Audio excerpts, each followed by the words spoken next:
شاہ ایران کیا تھا، وہ جو بھی اس کا ویژن تھا اس کے مطابق وہ اس ایران پہ قناعت کر کے بیٹھا ہوا تھا جس کا وہ بادشاہ تھا.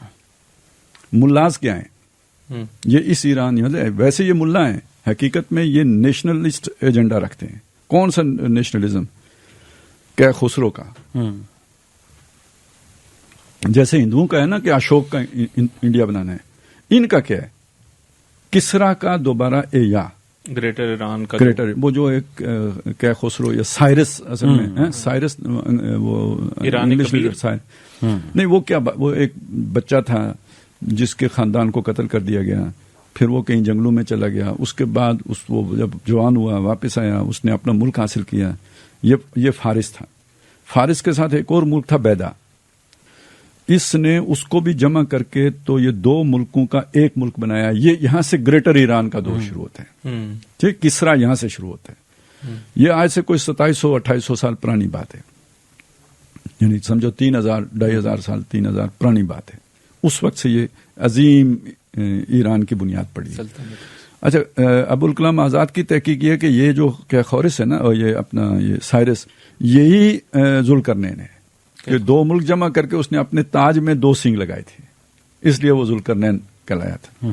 اچھا، یہودیوں کے ساتھ اس کا کیا تعلق ہے کہ یہ وہ شخص ہے کہ جس نے عراق پر حملہ کیا تھا اور بخت نصر کو شکست دے کے تو یہودیوں کو واپس جا کر یروشلم آباد ہونے کی اجازت دی تھی. ٹھیک ہے، تو اس وجہ سے یہودیوں کا وہ محسن تھا، تو یہودی اس کو احترام کی نظر سے دیکھتے تھے.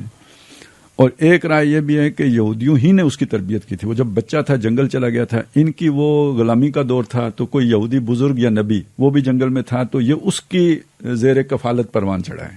تو اس کی تربیت اچھی ہوئی تھی، تو نیک آدمی بھی تھا، تو اس نے یہ عظیم ایران کی بنیاد رکھی تھی. جو اس کا ویسٹ کی طرف سفر تھا، پہلا سفر، وہ ترکی قسطنطنیہ تک بیان کیا جاتا ہے. جو ایسٹ کی طرف تھا، اب یہ آ گیا مسئلہ کہ یہ بلوچستان کے مسئلے کا یہ پہلو ذہن میں رکھیں. جو ایسٹ کی طرف تھا، یہ مکران کا ساحل اور یہ سارا علاقہ تھا. اس وقت یہ لوگ اتنے پسماندہ تھے کہ انہیں چھت ڈالنا نہیں آتا تھا. جو قرآن کہتے ہیں نا کہ وہ ان کے لیے سورج اور ان کے درمیان کوئی شے رکاوٹ نہیں تھی، یعنی چھت نہیں تھی، 4 باڑے سے تھے، یہ پسماندہ تھے. تو لیکن یہاں اہم بات کیا ہوئی کہ جو ذوالقرنین کا ایران ہے اس میں مکران بھی شامل تھا.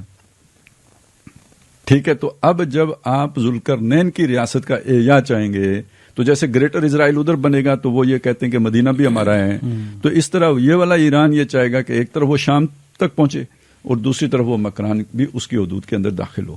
یہاں سے ساری گڑبڑ شروع ہوئی ہے. شاہ ایران کے دور میں بھی کچھ اکا دکا اس طرح کی چیزیں ہوئی، لیکن وہ سیٹل ہو گئی تھی. دوبارہ یہ سرحد جو گرم کی ہے، یہ ایران نے گرم کی ہے اپنے اس دو ڈائمنشن ہو گئے نا. ایک یہ کہ ان کا وہ فقہ نفاذ جعفریہ والا مسلکی پہلو، اور دوسرا یہ کہ بھائی بلوچستان کے اوپر ہمارا حق ہے. جو 2 چیزیں جمع ہو گئی.